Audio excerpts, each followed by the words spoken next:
দাইমার জিজ্ঞাসা করো, মা আপনি তো আমি মায়ের পেটে থাকা অবস্থায় মায়ের কাছে ছিলেন, একটু বলেন না মা কেমন করছে ওই সময়? দাইমা বলবে, ও সন্তান, তোর মা শুধু ওই দিন নয়, তুই পেটে যাওয়ার পর থেকে আমরা লক্ষ্য করেছি তোর মা খাইতে বসছে, হঠাৎ করে প্লেটটা রাইখা দিছে। আমি জিগাইলাম, কেন প্লেটটা রাইখা দিছো? তোর মা সেদিন আমাদেরকে বলছিল মুখের মধ্যে রুচি নাই, অথচ আমি তো মা বুঝি তোর মার পেটের ভিতরে তুই লাথি মারছিলি, ওই সময় মা পেটের ব্যথায় প্লেটটা রাইখা দিছে, ভাত খাই নাই। এই হলো মায়ের প্রাথমিক কষ্ট, ওয়াক্তে ওয়াক্তে কষ্ট। আবার মা রাতের বেলা ঘুমাইলো, ঘুমের ঘরে মা হঠাৎ করে ঘুম থেকে উঠে গেল। বাবা জিগাইছে, তুমি কেন ঘুম থেকে উঠে গেলা? ওই সময় সন্তানের লাতির কথা মা গোপন রাখছে। গোপন রাইকা বলছে, আমার ঘুম ধরে না, এমন ভাবে প্রতিটা দিন না খাইয়া খাবারের প্লেট রাইকা দিছে, কাউরে বুঝতে দেয় নাই। আবার রাতের বেলায় মা দুঃখিনী, চোখের পানি ফালাইতে ফালাইতে রাতের বেলায় একেবারে অস্থির হইয়া গেছে। কিন্তু সকালবেলা মানুষ যদি চোখের মধ্যে পানি দেখে মন্দ বলবে, এই জন্য কোনো মানুষ উঠার আগে মুখটা ধৌত করে হাসি মুখে ঘুম থেকে উঠেছে। এই হলো তোমার মায়ের রাতের কষ্ট। এখন যদি বলো তোমার প্রসবের সময় কেমন কষ্ট, তখন আমি বলবো, শুনে নাও রে সন্তান, তোমার মা যখন তোমার প্রসবের সময় হলো, হঠাৎ করে পেটটা ব্যথা করে আমাদেরকে ডাইকা আনাইছে, আমার পেটটা কেন ব্যথা করে? এবার দাইমা বুঝতে পেরেছে, মনে করে মাস হিসাব করে কয় হয়তো পারে। দরজাটা লাগাইয়া দিলেন, ঘরটা অন্ধকার, আমরা ঘরের ভিতরে বসে আছি, অপেক্ষা করছি। কিন্তু না না না, কিন্তু ওই সন্তানরে শুনে রাখ, তোর মা বিছানার মধ্যে শোয়াইলাম তোর মারে, তোর মা একবার ডাইনে যায়, আরেকবার মা বামে যায়, একবার উপরে তাকায়, আরেকবার নিচের দিকে তাকায়, এমন ভাবে তোর মা তোর পেটের মধ্যে রাইকা রাইকা গড়াইতাছে। আমরা দেখলাম তোর মা এমন ভাবে কিছু কিছু ফিস ফিস করে কি জানে বলে, কি বললো, ডাক দিয়া কই, আল্লাহ আল্লাহ গো, হয়তো আমারে লইয়া যাও, আগে যদি জানতাম সন্তান পেটে নেওয়া এত কষ্ট, কোনোদিন সন্তান নিতাম না। কিন্তু যখন সন্তান চূড়ান্ত পর্যায়ে চলে এসেছে, ওই সময় সন্তান মার পেট থেকে যখন চূড়ান্ত দুনিয়ায় আসবে, মা আল্লাহরে ডাক দিয়া কয়, আল্লাহ গো, আমার লইয়া যাও, আমার জাদুমণি রে তুমি সুন্দর করে দুনিয়ার আলো বাতাস দেখার সুযোগ করে দাও। যেই মানুষটা নিজের মৃত্যুটা চ্যালেঞ্জ হিসাবে গ্রহণ করে, সন্তানের মরণ কামনা করে না, ওই মানুষটার নাম জবান খুলে বলো না কে? ওই মানুষটা হলো তোর মা, ওই মানুষটা হলো আপনার মা। এ যুবক, নীরব নীরব বসে বসে কথাগুলা শোনো। দাইমা বলবে, তোর মা এইভাবে কান্না করেছে, কিন্তু তুই যখন দুনিয়ার ভিতরে প্রসব হইলি, তোর মায়ের দিকে তাকাইয়া দেখলাম তোর মা বেহুশ হইয়া গেছে, সেনার লাগাই কিন্তু তোর মার হুশ আসে না। এমন ভাবে কষ্ট আর কষ্ট, কিন্তু হুশ আসে না, জ্ঞান আসে না। তখন তোর মায়ের কানের ভিতরে যাইয়া বললাম, তোমার একটা ফুটফুটে সন্তান হয়েছে। তোর মা ওই সময় ব্যথায় অস্থির, কিন্তু আঙ্গুলটা লড়াইয়া ঠোঁটগুলা লড়াইয়া যেন বলতেছে, আমার জাদুমণিরে আমার কোলে দে। দেখ রক্তাক্ত শরীরটা মায়ের বুকের মধ্যে যখন দিয়া দিল, মা হাসি মুখে সন্তানটাকে বুকের মধ্যে জড়াইয়া যতটা মারে প্রশ্ন করবা, মা মা মা মা, তোমার প্রসব বেদনা তুমি কেমনে বলছো বলো না। ডাক্তারের সেলাইন লাগাইয়া তিনি বলবেন না, মাথার মধ্যে পানি দিয়া তিনি বলবেন না, কাহারও সান্ত্বনা শুনে তিনি বলবেন না। মা ডাক দিয়া বলবো, জগৎবাসী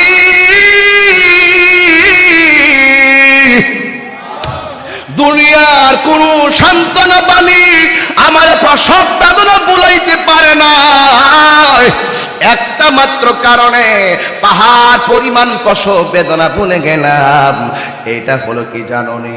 আমার সন্তান, রক্ত মাখা সন্তানটাকে যখন আমার বুকের মধ্যে নিলাম, সাথে সাথে আমার হাজারো প্রসব বেদনা সেকেন্ডের ভিতরে ভুলে গিয়েছি।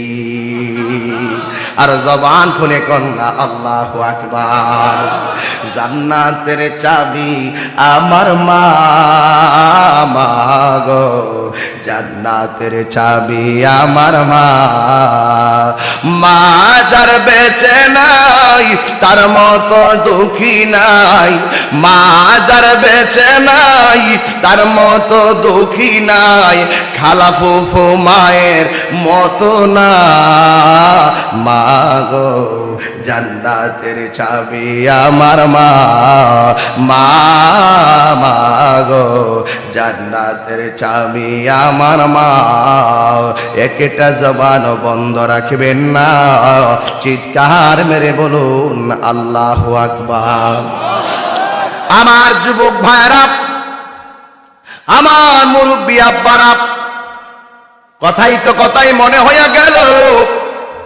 ও যুবক আমার দিকে তাকাও, মুখে যদি হাসি আসে মনে করবা তোমার নসিব খারাপ, মুখে যদি হাসি আসে মনে করবা তোমার নসিব খারাপ। আমি একটা সন্তান যদি প্রতি মাহফিলে মা মা করে কাঁদতে পারি, তাহলে সংক্ষেপে বুঝো জায়গাটার মধ্যে কি আছে রে, কি আছে রে। এখন বুঝবা না, মা হারাইয়া গেলাগা বুঝবা। 10 তলা বিল্ডিং হইব, মা ফিরে পাবে না। কথা বলেন ঠিক কিনা? এই জন্য আমার আব্বু, ও আব্বু, পায়ের মধ্যে হাত দিয়া বলি, অনুরোধ কইরা বলি, যদি কোনোদিন মায়ের মনে কষ্ট দিয়া থাকো, আজকে যাই আমার পায়ে দিয়া মাপ চাইবা।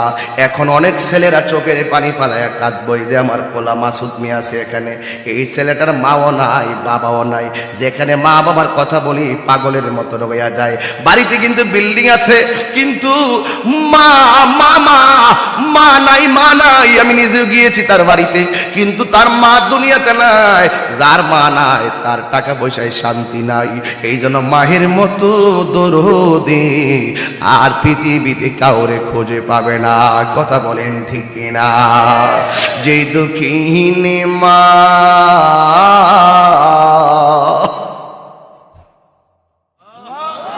যেই দুঃখিনী মা হাই রে আমায় করেছে লালন, করেছে লালন, আমি কেমনে দিব ওই দুঃখিনী মায়ের দাফন, আমি কেমনে দিব ওই দুঃখিনী মায়ের দাফন। মাগো তোমার মতো লয় না কেহ আমায় কোলে টানি,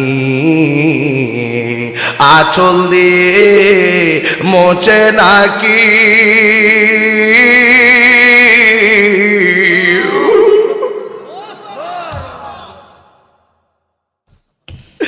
আঁচল দিয়ে মুছি নাকি আমার চোখের পানি। হাইরে মা জননী আমার, হাইরে মা জননী। এই নজমুল হক সেলিম ভাইরা জিজ্ঞেস করো, হাজী মোহাম্মদ শহীদ রহমান সাহেব জিজ্ঞেস করো। একজন প্যানেল চেয়ারম্যান হইলেন, আর একজন চেয়ারম্যান হইলেন, কোন জোরে চেয়ারম্যান হইলেন? ওনারা বলবো তাহির ভাই, ও তাহির হুজুর, টাকার জোরে না, ক্ষমতার জোরে না, একমাত্র আমার মা বাবার দুয়ার।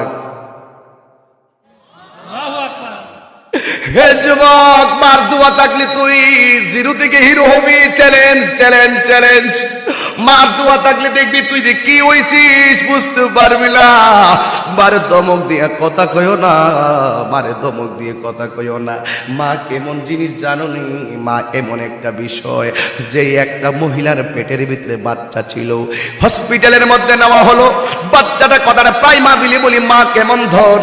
ওই হসপিটালে যাওয়ার পরে তার পেটের বাচ্চাটা এমন একটা অবস্থায় আছে, এখন যদি বাচ্চাটাকে রিসিভ করতে হয় বাচ্চার মা মারা যাবে, মাকে যদি বাঁচাইতে হয় বাচ্চাটা মারা যাবে। জটিল অপারেশন। এবার মেয়েটার, মহিলাটার, ওই মহিলাটা শাশুড়িকে হসপিটালের মধ্যে আনা হলো। শাশুড়িকে জিজ্ঞেস করা হলো, আপনার বৌমার কন্ডিশন ভালো না, বৌমারে যদি বাঁচাতে যায় বাচ্চাটা মারা যাবে, বাচ্চাটা সেভ করতে গেলে বৌমা মারা যাবে, আপনি কি বলেন? ওই শাশুড়ি ডাক দিয়া কয়, বাচ্চা যদি মারা যায় কোনো অসুবিধা নাই, কিন্তু আমার বৌমারে বাঁচান, কারণ বৌমা যদি বেঁচে থাকে ভবিষ্যতে বাচ্চার আশা করা যেতে পারে। এই হলো কন্ডিশন। ডাক্তার স্ট্যাম্পের মধ্যে লিখিত নিল, এরপরে মেয়েটার মাকে আনা হলো, শাশুড়ির পরে এবারে মেয়ের মাকে আনা হলো। মেয়ের মাকে জিজ্ঞেস করলো, আপনার বিআইনে তো বলেছে বাচ্চাটা মেরে ফেলার জন্য, আপনার মেয়েকে সেভ করার জন্য, আপনি তো সন্তানের মা, মেয়ের মা, আপনি বলুন আমরা কি করব? মেয়ের মাও ডাক দিয়ে কয়, ও নার্স, আমার মেয়েটাকে সেভ করেন, বাচ্চা যদি বাঁচাইতে না পারেন অসুবিধা নাই, আমার মেয়ে বেঁচে থাকলে। ওই মুহূর্তে একটা নার্স মেমরে ডাক দিয়ে বলেন, মেম আপনি তো শাশুড়ির কাছে বলেছেন কি করবেন? শাশুড়ি বলেছে বৌমাকে সেভ করার জন্য, মেয়ের মাকে বলেছেন, মেয়ের মাও বলেছে সেভ করার জন্য। একটা বারের জন্য যেই মেয়েটার পেটের ভিতরে বাচ্চা আছে তার একটু জিগার না সে কি বলে। এবার নার্স ওই মহিলাটার জিগায়, ও না, ডাক ডাক দিয়ে মেয়ে গো, তুমি শোনো না, তোমার শাশুড়ি বলেছে তোমাকে সেভ করার জন্য, তোমার মা বলেছে তোমাকে সেভ করার জন্য। জবান খুলে করে আল্লাহু আকবার। ডাক দিয়া কয়, মা, তোমার শাশুড়ি বলেছে তোমাকে সেভ করার জন্য, তোমার মা বলেছে তোমাকে সেভ করার জন্য, তোমার পেটের ভিতরে বাচ্চা, তোমার বাচ্চার কন্ডিশনটা ভালো না গো বোন, তুমি বলো না আমরা কি করব? এবার যার পেটে বাচ্চা সে ডাক দিয়া কয়, ম্যাম আমি, আমার শাশুড়ির পেটে তো বাচ্চা নাই, আমার মায়ের পেটে তো বাচ্চা নাই, বাচ্চাটা হলো আমার পেটের ভিতরে। ও ম্যাম, বাচ্চাটা তো আমার পেটের ভিতরে। ও ম্যাম, আপনার কাছে একটা কথা, আমার শাশুড়ি বলেছে আমাকে সেভ করার জন্য, একটা কথা শুনে রাখেন, 10 মাস 10 দিন, একটা দিন নয় একটা বছর, এইভাবে করতে করতে তিলে তিলে তিলে তিলে লাথি খাইয়া কত কষ্ট কইরা আমার জাদুমণির মুখ দেখার জন্য আমি অপেক্ষা করছিলাম গো। যদি আমার সন্তানটাই না থাকে আমি কার মুখ দেখব গো? ও নার্স, আমি সন্তানের শাশুড়িও না, আমি সন্তানের মা, আমার সন্তানটাকে মেরে ফেলার কথা তারা বলতে পারে, আমি আপনার একটা কথা বলি, মারতে যদি হয় আমারে মারেন, আমার জাদুমণিরে মারতে দিতাম না। জবান খুইলা কে আল্লাহু আকবার বলবেন না? ওরে মায়ের কান্দন যাবত জীবন, 2-4 মাস বোনের কান্দন রে, ওরে গোরের পড়ি বারের কান্দন কয়েকটি দিন পর থাকে না। দুঃখের দরদি আমার জনম দুঃখী মা, গর্ভধারিণী মা, জনম দুঃখিনী মা, দুঃখের দরদি আমার জনম দুঃখী। এদিকে তাকাও, এদিকে তাকাও, একটু তাকাও, খেয়াল করো কি বলি। ওরে মায়ের প্রসবের কালে কত কষ্ট পাই, বেহুশ হইয়া পড়ে মায়ের আপন বিছানায়, যেটা ওয়াজে ওয়াজে বইলা গেছি। ওরে ভূমিষ্ঠ হইয়া আমি উঠিলাম কান্দিয়া, শান্ত করিল মায়ের বুকের দুগ্ধ দিয়া। ওই অসুখ হলে দেখে চাইয়া, আরে মাই রয়েছে বিছানায় পয়রা গো, অসুখ হলে দেখে চাইয়া, আমার মায়ের রয়েছে বিছানায় পয়রা গো। ওরে আমায় হাল্লা যাও গলয়া, সন্তানের নিও না, দুঃখের দরদি আমার জনম দুঃখী মা, গর্ভধারিণী মা, জনম দুঃখিনী মা, দুঃখের দরদি আমার জনম দুঃখী মা। কত না মারা তো পোকালো বিদ্য গুয়ে মতে, আমার শুকনায় রাখিয়া মাই তাকে বিজাতে, ওয়াজে ওয়াজে কইয়া গেছি। আর এই তাহিরি এ ডাইকা বলে, জান্নাত মায়ের পায়ের তোলে গো, আল্লাহু আকবার। এই তাহিরি এ ডাইকা বলে, জান্নাত মায়ের পায়ের তোলে গো, ওরে দেখ বুখারী হাদিস খুলে করছে নবী ঘোষণা, দুঃখের দরদি আমার জনম দুঃখী মা, গর্ভধারিণী মা, জনম দুঃখিনী মা, দুঃখের দরদি আমার জনম দুঃখী মা। একটা জবান বন্ধ রাখবেন না, জবানটা কইলা আওয়াজ করে কোন আল্লাহু আকবার। এই জন্য আমার আব্বারে মায়ের তুলনা কেবল মাত্র মা, মায়ের তুলনা কেবল মাত্র মা। অনুরোধ করে বলি, মায়ের কষ্টের কথা বলতেছি, দুঃখ নিও না গো বন্ধু, মায়ের কদমের কাছে চলে যাও। এখন অনেক ভাইরা বলবেন হুজুর আপনি তো বলেছেন মায়ের কদমে যাওয়ার জন্য, কিন্তু আমার মা তো গুরুস্থানে এতিম হইয়া শুয়ে রয়েছে, আমি কোথায় যাবো আজকে রাতের বেলায়? অসংখ্য পোলাপাইন রাতের বেলা মায়ের হাতের খাবার খাইয়ে আসতে পারে নাই। কেন আসতে পারে নাই জানোনি? কারণ মা অন্ধকার কবরে চলে গেছে। এখন তোমার দায়িত্ব কি? তাইলে আগামী শুক্রবারে মায়ের কবরের পাশে যাই আমার জন্য দোয়া করবা। সন্তানের দোয়া মায়ের জন্য কাজে লাগে কি লাগে না?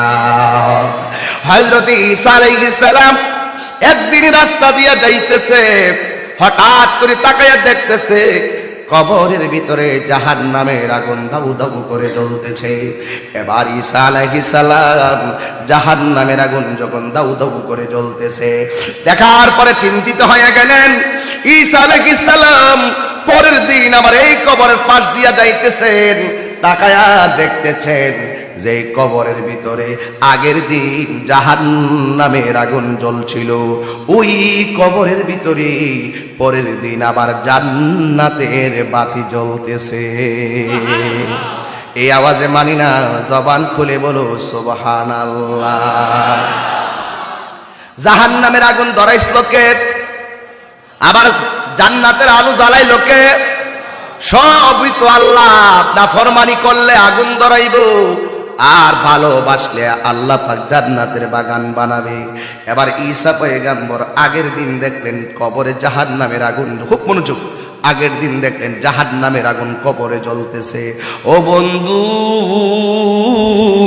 পরের দিন যখন তিনি এই রাস্তা দিয়া যায়, তাকাইয়া দেখতেছেন এই কবরের ভিতরে আবার আল্লাহ জান্নাতের আলো জ্বালাইয়া দিছে। ঈসা নবী বাড়িতে গিয়ে আর ঘুমে ধরে না। কি ব্যাপার? আগের দিন দেখলাম কি, পরের দিন দেখলাম কি, অন্তরে একটা জ্বালা উঠে গেছে। আল্লাহরে ডাক দিয়া কয়, আল্লাহ গো,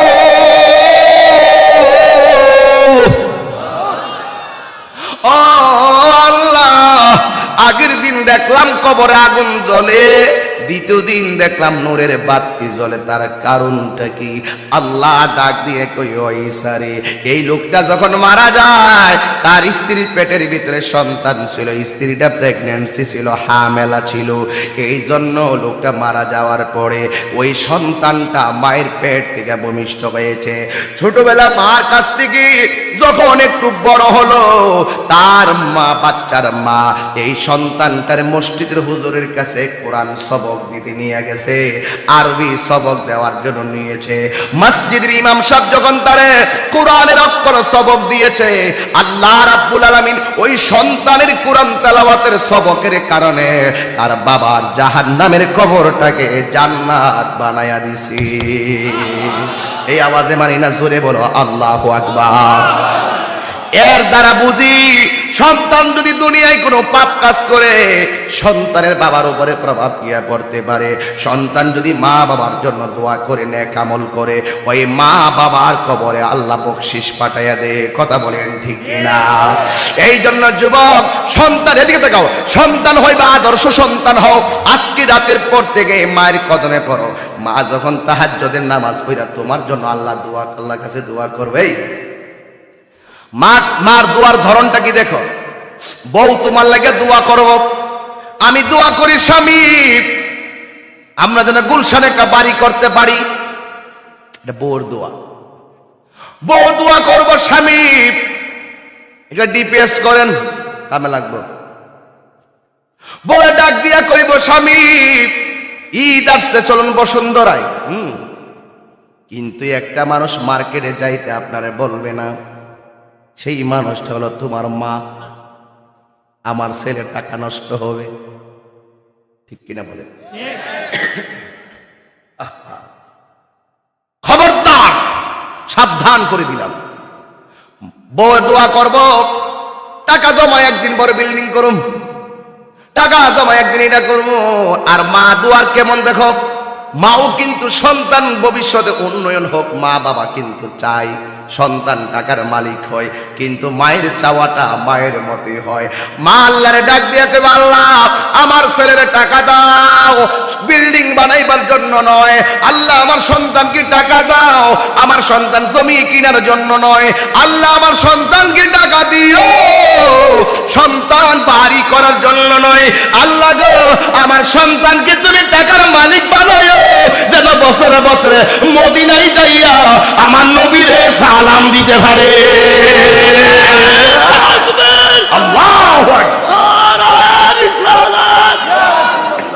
আল্লাহ রাসূল যেখানে,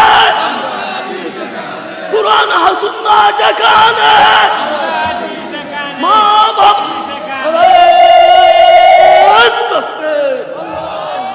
দোয়ার মধ্যে পার্থক্য আসেনি, কথা কোন আসেনি। মায়ের দোয়াগুলো সবার চাইতে আলাদা, সবার চাইতে মায়ের দোয়াটা আলাদা। কেমনে? আমার ভাই যখন বিদেশ যায়, আমার নিজের ভাই যখন বিদেশ যায়, ঘর থেকে বাইরে করে দিলাম, বের করার পরে মারে দেখলাম যাই নামাজের মধ্যে দাঁড়ায় গেল। দুপুরের টাইম হয়েছে, মা খায় না। আসরের টাইম হয়েছে, মা খায় না। মাগরিবের নামাজের টাইম হয়েছে, মা কই ইফতারের পানি দে। ও আম্মা তুমি কি রোজা রাখছো? কহ রোজা রাখছি। যেদিন থেকে আমি প্রায় দিন ধরে রোজা রাখি, যেদিন থেকে আমার সন্তান তোর ভাইয়ের ডেট হয়েছে, ওই দিন মনে মনে ভেবেছি আমার সন্তানটারে তোর বাইরে আমি বিদায় দেব রোজা মুখে। মা বিছানা থেকে উঠে নাই, তখন অপেক্ষা করলো, কিন্তু ইফতারে পানি খাওয়ার পর রাতের বেলা ভাত খায় না। এবার জিজ্ঞাসা কেন এখন খাও না, সারাদিন রোজা রাখছো? ওই যতক্ষণ পর্যন্ত আমার সন্তান সেখানে পৌঁছে আমাকে বলবে না আমি সহি সালামতে পৌঁছেছি, ততক্ষণ পর্যন্ত আমি খাবার খাবো না। এই মানুষটার নাম হলো মা। কথা বলেন ঠিক কিনা? আমি যেদিকে চাই আমার মা, কিছু মায়ের গজল গাইতাম, অসুবিধা দিব? কষ্ট হবে আপনাদের? আমি যেদিকে চাই আমার মাকে ছাড়া অন্য কিছু দেখি না, মায়ের মতো না। ছেলে যখন যাই বিদেশে, মায়ের চোখের পানি বালিশে ভিজে গো। ঠিক কিনা বলে? এই পোলা বিদেশ গেছে, বন্ধুর কাছে ইমুতে ফোন দেওয়ার সময় পায়, হোয়াটসঅ্যাপে ফোন দেওয়ার সময় পায়, ভাইবারে ফোন দেওয়ার সময় পায়, লাইনে ফোন দেওয়ার সময় পায়, ইনস্টাগ্রামে ফোন দেওয়ার সময় পায়, কিন্তু মায়ের কাছে সে ফোন দেওয়ার সময় পায় না। মাকে বলে আমি ব্যস্ত আছি। তোর রুজির মধ্যে বরকত হবে না, তোর টাকা কাজে আসবে না। চ্যালেঞ্জ, টাকা কাজে আসবে না। লাখ টাকা ইনকাম করবা, হঠাৎ করে দেখবা যে কোনো ভাবে টাকা ধ্বংস হয়ে যাবে। এই জন্য বলি, আরে ছেলে যখন যাইবি দেশে, মায়ের চোখের পানি বালিশে ভিজে গো। ওরে ছেলের মুখ দেখিলে মায়ের কোনো দুঃখ থাকে না, মায়ের মতো না। আমি যেদিকে চাই আমার মাকে ছাড়া অন্য কিছু দেখি না, মায়ের মতো না। একটা জবান বন্ধ রাখবেন না, চিৎকার মেরে দুইটা ঠোঁট লাগায় আমার সাথে বলেন মা। দুইটা ঠোঁট লাগায়া বলো মা, আর জবান খুলে বলো মা। মায়ের সঙ্গে ভালো ব্যবহার আমরা চাই কি চাই না? আর জবান খুলে বলো চাই কি চাই না? মায়ের দোয়া আল্লাহর ওলি হইছে, প্রমাণ আছে না নাই? কথা কথা, প্রমাণ আছে না নাই? এক আল্লাহর ওলি খালাম্মার বাড়িতে যাবে, এক আল্লাহর ওলি খালাম্মার বাড়িতে যাবে। এই যে মায়ের ফাগলটা, এই মায়ের ফাগলটা একটা কার্ড আনছে, এটার মধ্যে নবীর পাগড়ি মোবারকের নকশা, এটার মধ্যে নবীর দাড়ি মোবারকের নকশা, নুর নবীর চাদর মোবারকের নকশা। ওই মায়ের কাছে আজকে নিয়ে কইবেন আম্মা বেশি আনতাম পারছি না, একটা কার্ড আনছি, কার্ড, এটা ঘরের মধ্যে ঝুলাই রাখবেন, চুমা দিয়া ঘুমাইবেন, আর কাজে গেলে এটা দেখে দেখে যাইবেন। 50 টাকা করে আজকে মায়ের হাতে নিয়ে এটা দিয়া দিবেন। ছেলেটা নিয়ে আসছে গরিব মানুষ, মাকে দেখে নাই, পাগলের মতন মাহফিলে মাহফিলে ঘুরে। ও বন্ধু, যেই কথাটা বলছি, খালাম্মার বাড়ি, খালাম্মা বোঝেন না আপনারা? কি চেয়ারম্যান সাহেব, খালাম্মা মানে কি? খালা, খালাম্মা আমরা এলাকাত কম মই, মই ডাকে না? মই, ঠিক আছে, মিলছে ইনশাল্লাহ, মিলছে আলহামদুলিল্লাহ। এটা মিলাইতাম পারি না কোনো জায়গায় গেলে, আজকে মিলে গেছে, বহুত দিন পরে একটা বাসা মিলছে, যে আছে না এটা। যাক, চেয়ারম্যানের ধন্যবাদ, এটা উচিত কথা কইছেন। আর এখানে অনেক সময় অনেকে আবার গোপন করে রাখে, এটা কিন্তু মইটা কিন্তু মজা লাগে কথাটা কইলে, মার বোন মই, মই আমরা মই বলি। খালাম্মা, খালা, মই, এ কাল্লার ওলি খালাম্মার বাড়িতে যাবে। আপনারা জাননি খালাম্মার বাড়ি? খালাম্মারে মহব্বত করবেন, মায়ের জাগাত মই মহব্বত করবেন। খালাম্মার বাড়ির মধ্যে রওনা দিব। এবার রওনা যখন দিল, অর্ধেক রাস্তা যখন গেছে, একটা পাখি ওই আল্লাহর ওলির কাপড়টারে নষ্ট করে দিছে। ওই পাখিটা যখন কাপড়টারে নষ্ট করে দিল, নষ্ট করে দেওয়ার পরে এবার তার মনটা খারাপ হয়ে গেছে, আমি যাবো খালাম্মার বাড়ি, কিন্তু পাখিটা আমার কাপড়টারে নষ্ট করে দিছে। চিৎকার মাইরা কি আল্লাহু আকবার বলবেন না? এটা কি রে? এটা কি কি এসে? পিকা পাইছে, পিকা নাকি? গাড়ি ঢুকছে, কার বাড়ি যাবে? কথা কর। খালাম্মার বাড়ি, ময়ের বাড়ি। খালার বাড়ি যাবে গো, ময়ের বাড়ি যাবে, কিন্তু তার কাপড়টা পাখি নষ্ট কইরা দিল। এখন কাপড়টারে কেমনে দৌত করবে? বাড়ি নাই, গাড়ি নাই, কোনো জায়গায় মানুষ নাই। এখন ওই আল্লাহর ওলি খুঁজতে খুঁজতে খুঁজতে খুঁজতে একটা বাড়ির মধ্যে গেছে। বাড়ির মধ্যে যাইয়া দেখে ঘরের দরজাটা লাগানো, কিন্তু আল্লাহর ওলির কাপড়টা পরিষ্কার করার দরকার, কিন্তু ঘরের ভিতরে দিয়া লাগানো, বাহিরের দিক দিয়া লাগানো নাই। আল্লাহর ওলি বুঝতে পারলেন ঘরের ভিতরে দিয়া যেহেতু লাগানো, অবশ্যই বাড়ির মধ্যে কি আছে? কথা বল। বাড়ির মধ্যে মানুষ আছে। এবার আল্লাহর ওলি ডাক দিয়া বলে, কে আছো গো? আমার একটু পানি দেন। ঘরের ভিতর দিকে কেউ কথা বলে না। আল্লাহর ওলি যাইয়া কূপের ভিতর থেকে পানিটা হাতের মধ্যে নিলেন, নিজে পানিটা দিয়ে কাপড়টা পরিষ্কার করবেন, কিন্তু না না, আল্লাহর ওলি হাতের মধ্যে পানিটা নেওয়ার পরে পানিটা আবার ফেলে দিলেন। ফেলে দেওয়ার কারণ কি জানেননি? একটা মাত্র কারণ, কারণ আল্লাহর ওলি তো আল্লাহর ওলি, যারা কাঁচা আইলের মধ্যে কোনো পা দেয় না, তারা বিনা অনুমতিতে কারো বাড়ির কোনো জিনিস ধরবে না, এটার নামই হলো আল্লাহর ওলি। কথা বলেন ঠিক কিনা? এ যুবক, আল্লাহর ওলি পানিটা যখন ফেলে দিল, এবার হঠাৎ করে পানিটা ফালাইয়া ঘরের দরজায় গিয়া কই, কে গো? ঘরের ভিতরে কে আসো? আমার একটু পানি দাও। ঘরের ভিতর থেকে আওয়াজ নাই। আল্লাহর ওলি বলেন, আমি একটুক্ষণ চুপ করে দাঁড়াইয়া রইলাম।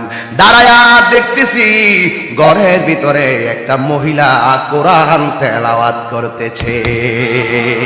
আরো জোরে কোন সুবহানাল্লাহ গণ। কোরআন তেলাওয়াত করলে সওয়াব আছে না নাই? কথা কয় না, কোরআন তেলাওয়াতে সওয়াব আছে না নাই? এবার আল্লাহর ওলি ডাক দিয়ে কয়, মা, আমার কাপড়টা পাখি নষ্ট করে দিয়েছে, আমার একটু মেহেরবানি করে পানি দেন না। এবার ডাক দিয়ে বলে, না পানি আছে, বাড়ির মধ্যে পানি আছে, পানি দেওয়া যাবে না। কিন্তু একটা কথা মনে রাখতে হবে, আল্লাহর ওলি যখন রাস্তা দিয়ে আসতেছেন, পাখি যখন তার কাপড়টা নষ্ট করে দিয়েছেন, তখন আল্লাহর ওলি পাখিটার দিকে যখন তাকাইছে, এই পাখিটা জইল্লা পুইরা মাটির মধ্যে পড়ে গেছে। এবার আল্লাহর ওলি যখন ওই বাড়ির মধ্যে গেছে, মহিলা যখন বলছে বাড়ির ভিতরে পানি আছে, পানি দেওয়া যাবে না, আল্লাহর ওলি যার পাওয়ার দিয়ে পাখি জ্বালাই দিছে, এই আল্লাহর ওলির পাওয়ারটা কি কম না বেশি? যে চোখের চাহনিতে পাখির জ্বালাইয়া দিল, ওই আল্লাহর ওলি ডাক দিয়ে কে আমার পানি দাও। মহিলা ভিতর দিকে কয়, ও পাগল, বাড়িতে পানি আছে কিন্তু পানি দেওয়া যাবে না। আল্লাহর ওলি ডাক দিয়া কয়, এই কোরআন পড়লে লাভ হইতো না, এই কোরআন বলে লাভ হবে না। ঘরের দরজায় যদি ভিক্ষুক আসে, ভিক্ষা দেওয়া লাগে, পানি চাইলে পানি দেওয়া লাগে। ইসলামের একটা অর্থ হলো মানবতা। তোমার ভিতরে মানবতা নাই, কোরআন তেলাওয়াত করে লাভ নাই। যেই মাত্র ওই আল্লাহর ওলি মহিলার তকমা লাগাইয়া দিলেন, ওই মহিলা ঘরের ভিতর থেকে ডাক দিয়ে